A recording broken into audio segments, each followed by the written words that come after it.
So I'm going to give you some homework in closing. I want you to go through all of the E-mini futures contract charts, okay? Just like I showed you here. These time frames, go back and look at the presentation and see what the time frames I gave you. Listen to what I gave you in terms of audio commentary. That is enough.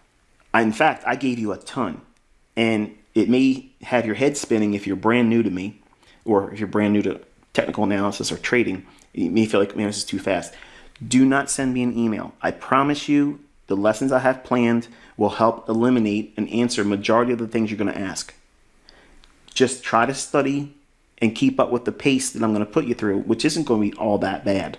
But as we progress deeper into the teachings, many of the questions that are going to come up, or when you start going into the homework assignment where you're looking at old data, an intraday chart is anything less than a daily chart. So like a 4-hour chart, that's intraday. 1-hour chart, that's intraday. 5-minute, 3-minute, 2-minute, 1-minute, all those time frames are intraday.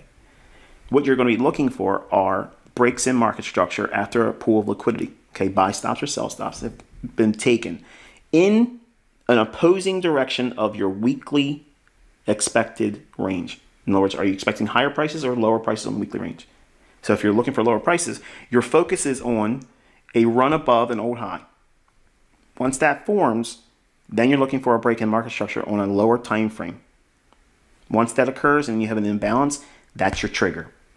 Okay, and then you split that range that was created, find out where the 50% is, and then if you're selling short, you want to find something like an old low or an imbalance to aim for as your target. And you want to get the closest target. Don't try to get fancy and say, okay, well, I think it's going to go down to that lowest low and try to use that for your exit.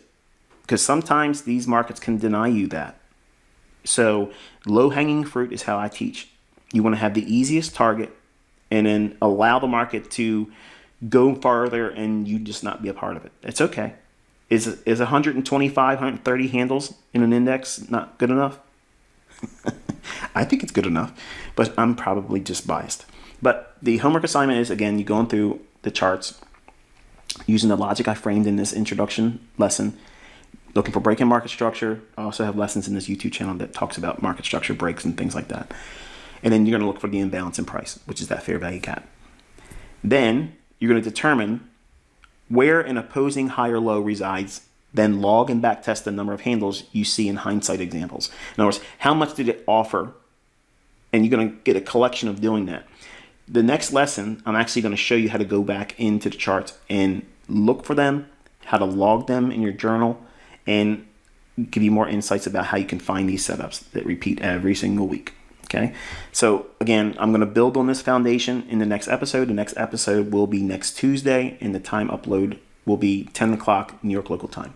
Hopefully you've enjoyed this one. Until I talk to you next time, I wish you good luck and good trading.